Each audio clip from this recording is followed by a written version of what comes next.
ನಿಜವಾಗ್ಲೂ ನನಗೆ ನಂಬೋಕ್ಕಾಗ್ತಿಲ್ಲ. ಶ್ರಾವಣಿ ಈ ಮನೆಗೆ ಸೊಸೆಯಾಗಿ ಬರೋದಕ್ಕೆ ಈ ಮನೇಲೆ ಅವಳ ವಿರುದ್ಧವಾಗಿ 2 ಓಟ್ಗಳಿದೆ ಅಂದ್ರೆ ಪ್ರಯಾಸ ಪಟ್ಟು ಹತ್ಬೇಕಾಗಿರೋ ಹಿಮಾಲಯನೇ ನನ್ನ ಅಂಗೈಲಿ ಬಂತೇನೋ ಅನ್ನೋಷ್ಟ್ರ ಮಟ್ಟಿಗೆ ನನಗೆ ಸಂತೋಷ ಆಗ್ತಿದೆ. ನಿನಗೊಬ್ಬಳಿಗೆ ಅಲ್ಲ ಕವಿತಾ, ನಮಗೂ ನಿನ್ನಷ್ಟೇ ಸಂತೋಷ ಆಗಿದೆ. ಶ್ರೀಮಂತಿಕೆಲಾಗ್ಲಿ ಸ್ಟೇಟಸ್ ಅಲ್ಲೇ ಆಗ್ಲಿ ನಮ್ಮ ಕಾಲ್ ಧೂಳಕ್ಕೂ ಸಮ ಇಲ್ಲದ ಶ್ರಾವಣಿ ನಮಗೆ ನಾದ್ನಿ ಆಗೋದನ್ನ ತಪ್ಸೋದಕ್ಕೆ ನಾವೇನೆಲ್ಲ ಪ್ರಯತ್ನ ಪಟ್ವಿ, ಆದ್ರೆ ಅದಾಗ್ಲಿಲ್ಲ. ಈಗ ನಮ್ಮ ಜೊತೆ ಕೈ ಜೋಡಿಸೋದಕ್ಕೆ ನೀನ್ ಬಂದಿಯಲ್ಲ, ನಮಗಷ್ಟು ಸಾಕು. ಆ ಶ್ರಾವಣಿ ಕಾಟ ಸಹಿಸ್ಕೊಂಡು ಸಾಕಾಗಿ ಹೋಗಿದೆ ನಮ್ಗೆ. ಕೂತ್ರೆ ನಿಂದ್ರೆ ತಲೆಹರಟೆ ಅವಳ್ದು. ನಿಶ್ಚಿತಾರ್ಥ ಮಾಡ್ತಾ ಇದ್ರೆ ಅರ್ಧದಲ್ಲಿ ಎದ್ದು ಓಡ್ ಹೋಗ್ತಾಳೆ, ವಾಪಸ್ ಬಂದು ನಮ್ಮೇಲೆ ಆವಾಜ್ ಹಾಕ್ತಾಳೆ. ನಮ್ಮಪ್ಪನ 2ನೇ ಹೆಂಡತಿನ ತಂದು ನಮ್ಮನೇಲೆ ಪ್ರತಿಷ್ಠಾಪನೆ ಮಾಡ್ಬೇಕು ಅಂತಾಳೆ. ಅವ್ರ ಮಗಳಿಗೆ ನಾವೇ ಮದ್ವೆ ಮಾಡಿಸ್ಬೇಕು ಅಂತಾಳೆ. 1-2 ಅವಳ ತಲೆಹರಟೆ ಸಿಕ್ಕಾಪಟ್ಟೆ ರೋದನೆ ಆಗಿದೆ. ಶ್ರಾವಣಿ ಈ ಮನೆಗೆ ಕಾಲಿಡ್ದೇ ಇರೋ ಹಾಗೆ ಎಷ್ಟೋ ಪ್ರಯತ್ನ ಪಟ್ವಿ, ಆದ್ರೆ ನನಗೆ ಸರಿಯಾಗಿ ಯಾರ ಬೆಂಬಲನೂ ಸಿಗ್ಲಿಲ್ಲ. ಈಗ ನೀನ್ ಬಂದಿರೋದು ನಮ್ಗಳಿಗೆ ಆನೆ ಬಲ ಬಂದ ಹಾಗಾಗಿದೆ. ಮುಖ್ಯವಾಗಿ ಆ ಶ್ರಾವಣಿ ಈ ಮನೆಗೆ ಸೊಸೆಯಾಗಿ ಬರೋದಿಲ್ಲ ಅಂತ ನಂಬಿಕೆನೂ ಬಂದಿದೆ.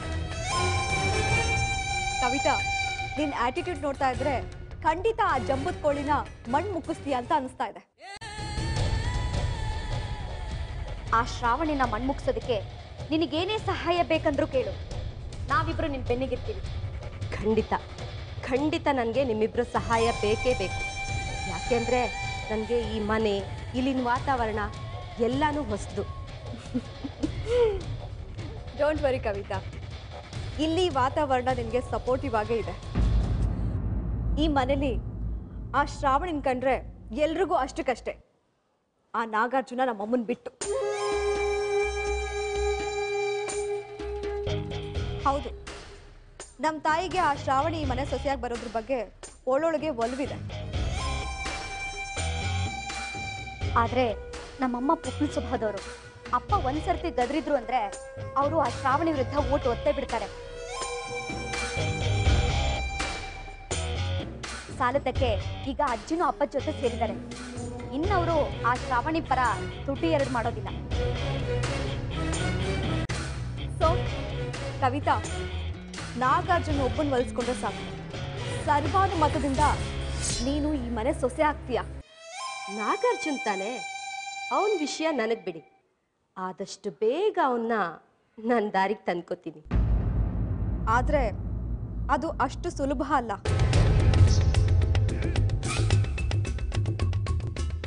ಯಾಕೆಂದ್ರೆ ಅವನು ಆ ಶ್ರಾವಣಿಗೆ ಕಂಪ್ಲೀಟ್ ಫಿದಾ ಆಗಿದ್ದಾನೆ.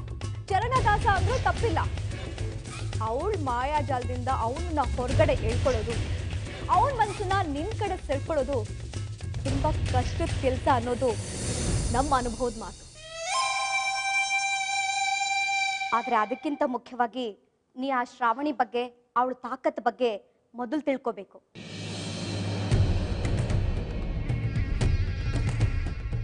ಮೂರ್ ಕಾಸಿಗೂ ಲಾಯಕ್ಕಿರ್ದೇ ಇರೋ ಹುಡುಗಿ, ತೂಕ ಹಾಕಿದ್ರೆ 10 ಗ್ರಾಮ್ ಪಾಕಂ ಪಪ್ಪು ಬರ್ದೇ ಇರೋಳು ಅಂತ ಅನ್ಸೋ ಹುಡುಗಿ ತಾನು ಇನ್ನೇನು ಸೋತೆ ಬಿಟ್ಲು, ನಾವು ಗೆದ್ದೇ ಬಿಟ್ವಿ ಅನ್ನೋ ತರ ಭ್ರಮೆ ಹುಟ್ಟಿಸ್ತಾಳೆ.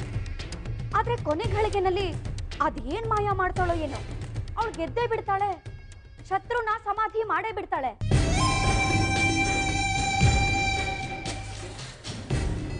ಈ ಅನುಭವ ನಮ್ಮ ಅಪ್ಪನ ಮೊದಲುಗೊಂಡು ನಮಗೆಲ್ಲ ಆಗಿದೆ. ಹಾಗಾಗಿ ಶ್ರಾವಣಿ ವಿಚಾರದಲ್ಲಿ ನೀನು ಜಾಸ್ತಿನೇ ಕೇರ್ಫುಲ್ ಆಗಿರ್ಬೇಕು ಅನ್ನೋದು ನಮ್ಗಳ ಸಲಹೆ. ಸಿಂಧು ಅದಕ್ಕೆ ಥ್ಯಾಂಕ್ ಯು ಸಿಂಧು ಅದಕ್ಕೆ. ನೀವಿಬ್ರು ಇಷ್ಟು ಇನ್ಫಾರ್ಮೇಶನ್ ಕೊಟ್ರಲ್ಲ, ಉಳಿದಿದ್ದನ್ನ ನಾನು ನೋಡ್ಕೋತೀನಿ.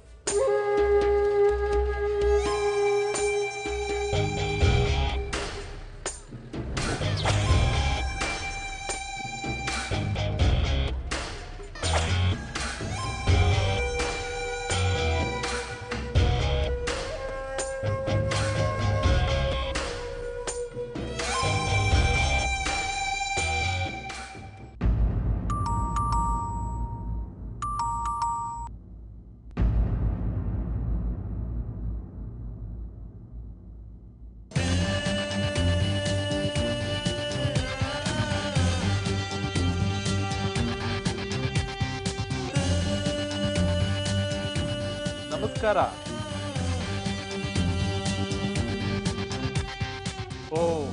ಭಕ್ತಿಯಾಗಿ ಬಂದ ನಕ್ಷತ್ರಿಕ ಅಂತ ನೋಡ್ತಾ ಇದ್ದೀರಾ?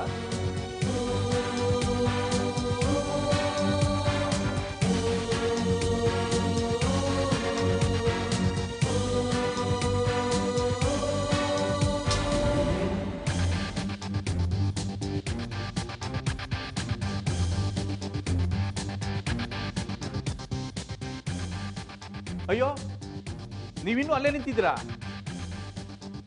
ಬನ್ನಿ ಒಳಗೆ. ನಾನು ಕೇಳಬೇಕಾಗಿರೋ ಪ್ರಶ್ನೆನ ನೀನೇ ಕೇಳ್ಕೊಂಡಿಯಲ್ಲ, ಈಗ ನೀನು ಉತ್ತರ ಹೇಳು. ಯಾಕೆ ಬಂದೆ? ಓ, ಮನೆ ಒಳಗೆ ಬಂದವನು ಯಾಕೆ ಬಂದೆ ಅಂತ ಹೇಳ್ದೆ ಇರ್ತೀನ? ಖಂಡಿತ ಹೇಳ್ತೀನಿ. ಬನ್ನಿ ಒಳಗಡೆ.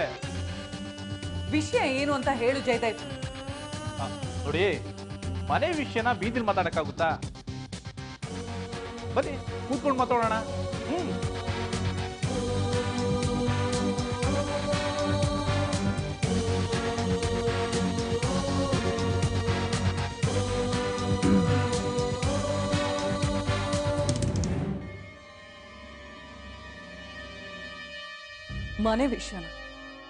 ಮನೆ ವಿಷಯ ಮಾತಾಡೋದಕ್ಕೆ ನೀನು ನಮ್ಮ ಮನೆಯವನಲ್ಲ.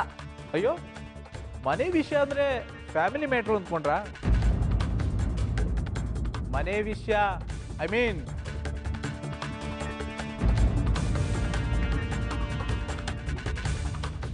ನೀವು ವಾಸ ಮಾಡ್ತಾ ಇರೋ ಈ ಮನೆ ವಿಷಯ ಮಾತಾಡಬೇಕು ಅಂದೆ.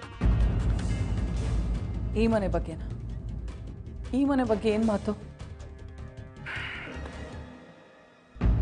ಏನತ್ತೆ ಇವರೇ ಅಮಾಯಕರ ಥರ ಮಾತಾಡ್ತಾ ಇದ್ದೀರಿ? ಅದ್ ಸರಿ, ಈ ಮನೆ ಯಾರ್ದು? ನಂದು. Good, very good. ಹೇಗೆ ಸಂಪಾದನೆ ಮಾಡಿದ್ರಿ? ಸರಿ, ಸಂಪಾದನೆ ಮಾಡಿದ್ದಾನೆ, ಗಿಫ್ಟ್ ಆಗಿ ಬಂದದ್ದು ಅಂತಾನೆ ಇಟ್ಕೊಳ್ಳೋಣ. ಆದ್ರೆ ಆ ಗಿಫ್ಟ್ ಕೊಟ್ಟವ್ರ ಜೊತೆ ಸಾಫ್ಟ್ ಆಗಿ ಅಡ್ಜಸ್ಟ್ ಮಾಡ್ಕೊಂಡು ಹೋಗ್ಬೇಕಲ್ವಾ? ಅದನ್ನ ಬಿಟ್ಟು ಅವ್ರ ಜೊತೆ ರಫ್ ಅಂಡ್ ಟಫ್ ಆಗಿ ಬಿಹೇವ್ ಮಾಡಿ ಅವ್ರ ವಿರೋಧ ಕಟ್ಕೊಂಡ್ರೆ ಅವರು ಸುಮ್ಮನೆ ಇರ್ತಾರ? ನಿಮ್ಮ ಮಾವ ಏನಂತ ಹೇಳಿ ಕಳ್ಸಿದ್ರು? Wow, I like it. ನೀವು ಪಾಯಿಂಟ್ ಅನ್ನ ಕರೆಕ್ಟಾಗಿ ಕ್ಯಾಚ್ ಮಾಡ್ತೀನಿ. ನಮ್ಮ ಮಾವ ಹೇಳಿ ಕಳಿಸಿದ್ದಕ್ಕೆ ನಾನು ಇಲ್ಲಿಗೆ ಬಂದಿದ್ದೀನಿ ರಾಯಭಾರಿಯಾಗಿ. ನಿಮ್ಮ ಮಾವ ಏನ್ ಹೇಳಿ ಕಳ್ಸಿದ್ರು ಅಂತ ಕೇಳ್ದೆ. ಕೂಲತೆ ಕೂಲ್. ವಿಷಯ ತಿಳ್ಕೊಳ್ಳೋದ್ ಮುಂಚೆನೆ ಕೂಗಾಡಿ ಎನರ್ಜಿ ಯಾಕೆ ವೇಸ್ಟ್ ಮಾಡ್ಕೋತೀರಾ? ವಿಷಯ ತಿಳಿದ ಮೇಲೆ ಕೂಗಾಡೋದು ಇದ್ದೇ ಇದೆ. ವಿಷಯಕ್ಕೆ ಬಾ. ವಿಷಯ ಏನಪ್ಪಾ ಅಂದ್ರೆ, ನೋಡಿ, ನೀವು ಯಾವಾಗ ವಜ್ರಮುನಿಗೌಡರ ಇಷ್ಟಕ್ಕೆ ವಿರುದ್ಧವಾಗಿ ಮೋಸದಿಂದ ಅವ್ರನ್ನ ಮದುವೆ ಕರೆಸಿ ನಿಮ್ಮ ಮೋಸದಿಂದ ಅವ್ರನ್ನ ಪಕ್ಕದಲ್ಲಿ ನಿಲ್ಸ್ಕೊಂಡು, ಅಲ್ಲಲ್ಲ ನೀವು ಅವ್ರ ಪಕ್ಕದಲ್ಲಿ ನಿಂತ್ಕೊಂಡು ಮೌಸಮಿಗೆ ಆಶೀರ್ವಾದ ಮಾಡಿಸಿದ್ರು, ಅಲ್ಲಿಗೆ ನಿಮ್ಮ ಅವ್ರ ಸಂಬಂಧ ಮುಗಿದು ಹೋಯ್ತು. ಹಾಗಂತ ನಾನು ಹೇಳಲಿಲ್ಲ, ನಿಮ್ಮ ಯಜಮಾನರು ಹೇಳ್ತಿದ್ರು. ನಿಮ್ಮ ಮತ್ತು ಅವ್ರ ನಡುವೆ ಇದ್ದ ಪ್ರೀತಿ ಬ್ರೇಕ್ ಆಗಿರೋ ಕಾರಣ ನಿಮ್ಮ ಮತ್ತು ಅವರ ಪ್ರೀತಿ ಸಂಕೇತವಾಗಿ ಕಟ್ಟಿಸಿ ಉಡುಗೊರೆಯಾಗಿ ಕೊಟ್ಟಿರುವ ಈ ತಾಜ್ ಮಹಲ್ನ ವಾಪಸ್ ಕೊಡಬೇಕು ಅಂತ ಹೇಳಿ ರಾಯಭಾರಿಯಾದ ನನ್ನ ಮುಖಾಂತರ ಹೇಳಿ ಕಳಿಸಿದ್ದಾರೆ. ಹಾಗಾಗಿ ತಾವು ದಯವಿಟ್ಟು ಗಂಟು ಮೂಟೆನೆಲ್ಲ ಕಟ್ಕೊಂಡು ಈ ಮನೆ ದಾಖಲೆ ಪತ್ರಗಳನ್ನ ನನಗೊಪ್ಪಿಸಿ ಈ ಬ್ಲ್ಯಾಂಕ್ ಪೇಪರ್ಗೆ ಸೈನ್ ಮಾಡಿ ಜಾಗ ಖಾಲಿ ಮಾಡಬೇಕು ಅಂತ ವಿನಂತಿಸಿಕೊಳ್ಳುತ್ತೇನೆ. ಬನ್ನಿ, ಸೈನ್ ಮಾಡಿ.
ಅನಾಥೆ ನೀವು. ಮಾತಾಡ್ಬೇಡ. ನೀನು ಒಂದು ಮಾತಾಡಿದ್ರೆ ಈ ಪೇಪರ್ಗಾದ ಗತಿನೇ ನಿನಗೂ ಆಗತ್ತೆ.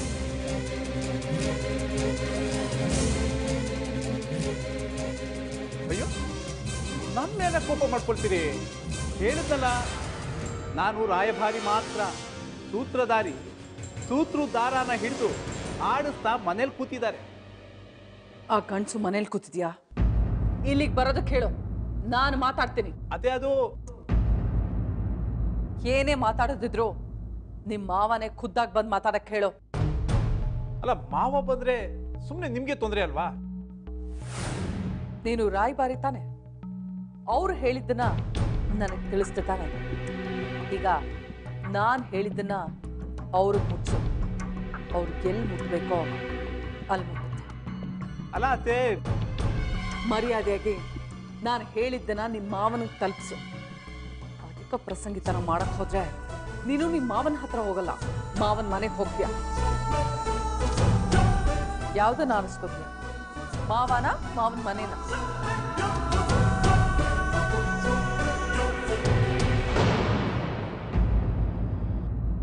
ಮಾವನ್ಗೆ ಹೇಳ್ತೀನಿ.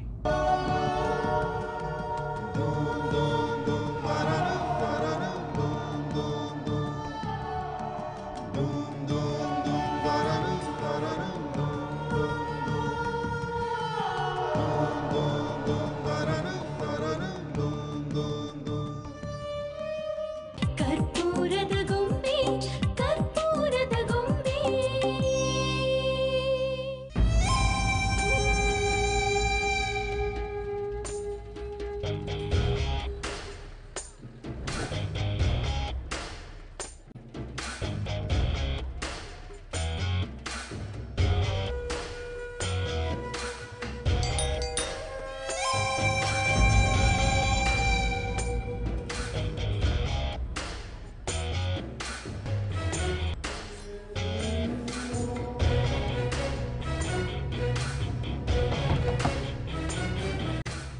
ಅಮ್ಮ,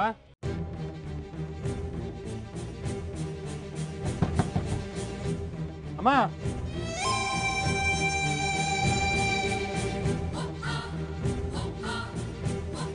ಅಮ್ಮ,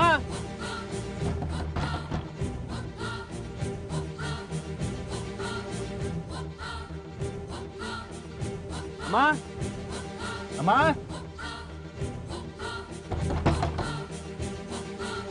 ಅಮ್ಮ.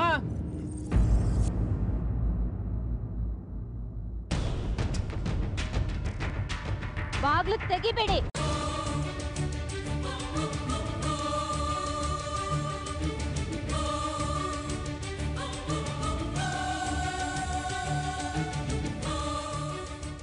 ಬಾಗ್ಲು ತೆಗಿಬೇಡಿ ಅಂದ್ರೆ ತೆಗಿಬೇಡಿ ಅಷ್ಟೇ.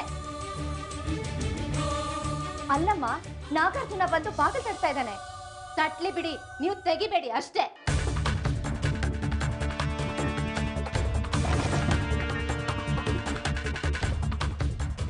ಅಮ್ಮ,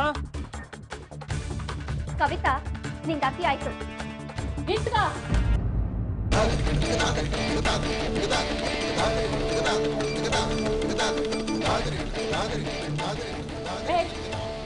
ಅತಿ ಆಯ್ತು ಅಂತ ಇದೀಯಾ? ಅತಿ ಮಾಡ್ತಾ ಇರೋಳು ನೀನು. ಅತ್ತೆ, ಅದು ನಾಗಾರ್ಜುನ ಹೊರಗಡೆ. ಏಯ್, ಕವಿತಾ ಬಾಗಿಲು ತೆಗಿಬೇಡ ಅಂತ ಹೇಳ್ತಾ ಇದ್ದಾಳೆ, ತೆಗಿ ಕುಡ್ದು. ಅವಳು ಮಾತು ಮೀರಿ ನೀನೇನಾರು ಬಾಗಿಲು ತೆಗೆದ್ರೆ ಕೈ ಮುರಿದು ಬಿಡ್ತೀನಿ.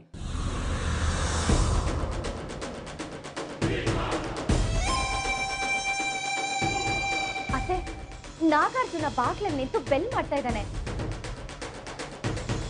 ಮಾಡ್ಲಿ ಬಿಡು, ಬಿದ್ದಿರ್ಲಿ ಬಾಗ್ಲಲ್ಲೇ, ಬುದ್ಧಿ ಬರುತ್ತೆ. ಅಮ್ಮ, ಅಮ್ಮ, ಅಮ್ಮ, ಅಮ್ಮ. ನಿನ್ ಬಾಯಿ. ಏನಮ್ಮ ನೀನು?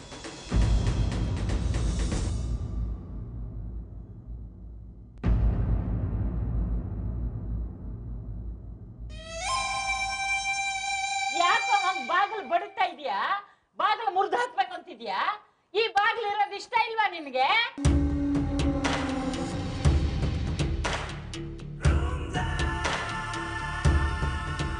ನಿಂತ್ಕೊಳ.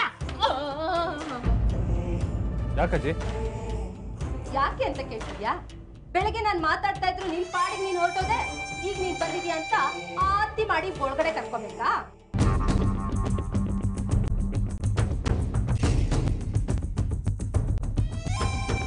ಕರ್ಪೂರದ ಗೊಂಬೆ ಕರ್ಪೂರದ ಗೊಂಬೆ. ಈಗ ನಿಮ್ ಪ್ರಾಬ್ಲಮ್ ಏನು? ನೀನು ಈ ಮನೆ ಒಳಗಡೆ ಬರಬೇಕು, ಈ ಮನೇಲಿ ಇರಬೇಕು ಅನ್ನೋ ಹಾಗಿದ್ರೆ ನಿನ್ನ ಹೆಂಡತಿ ಹೇಳಿದ ಹಾಗೆ ಕೇಳಬೇಕು. ಹೆಂಡ್ತಿನ? ನಾನ್ ನಿನ್ನ ಗಂಡ ಅಂತ ಒಪ್ಕೊಂಡಾದ್ಮೇಲೆ ನೀನ್ ನನ್ನನ್ನ ಹೆಂಡತಿ ಅಂತ ಒಪ್ಕೋಬೇಕು ತಾನೆ? ನೀನೊಬ್ಳು ಒಪ್ಪಿದ್ರೆ ಆಗೋಯ್ತಾ?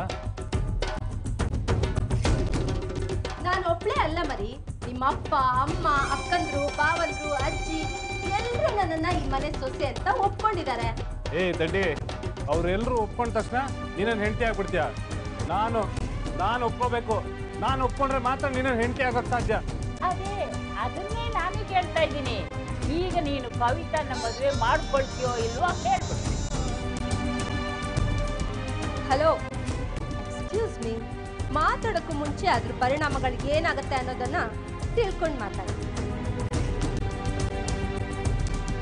ನೀನ್ ನನ್ನನ್ನ ಮದುವೆ ಆಗಕ್ಕೆ ಒಪ್ಕೊಡ್ತೀನಿ ಅಂದ್ರೆ ಮಾತ್ರ ಒಳಗಡೆ ಬರ್ಬೋದು, ಇಲ್ಲ ಅಂದ್ರೆ ನಿನ್ ಜಾಗ ಗೇಟಿಂದ ಆಚೆ, I mean care of footpath ಹೋಗ್ತಾ ಇರ್ಬೋದು.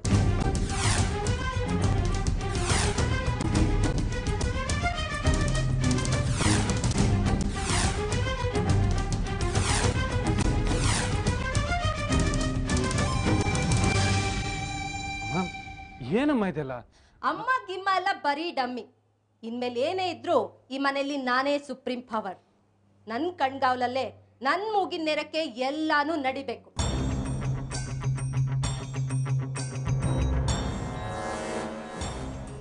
ಒಪ್ಕೊಳ್ಳೋದಾದ್ರೆ ಒಳಗಡೆ ಬಾ, ಇಲ್ಲ ಅಂದ್ರೆ ನಿನ್ ದಾರಿ ನೀನ್ ಹಿಡಿಬೋದು.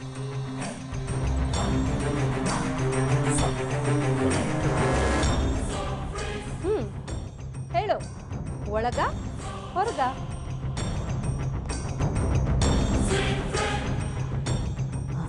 ನನ್ನನ್ನ ನನ್ನ ಕಂಡೀಷನ್ಸ್ನ ಒಪ್ಕೊಳ್ಳೋದಾದ್ರೆ ಒಳಗ, ಒಪ್ಕೊಳ್ಳಿಲ್ಲ ಅಂದ್ರೆ ಹೊರಗೆ. Choice is yours.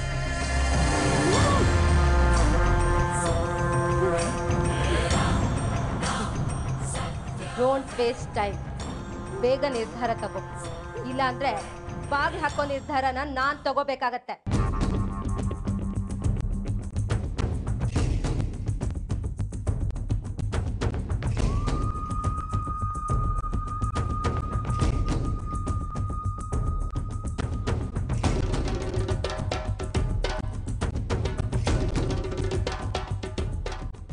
ಏ ಕವಿತಾ, ಬರ್ಲಿ ಬಿಡೆ. ಇವತ್ತಲ್ಲ ನಾಳೆ ನಿನ್ ಕುತ್ತಿಗೆ ತಾಳಿ ಕೊಟ್ಟು ಅಂತಾನೆ ಅವನು. ಯಾಕೆ ಸುಮ್ಮನೆ ಅವನು ಗೋಳು ಹೊಯ್ಕೊಂತೀಯ?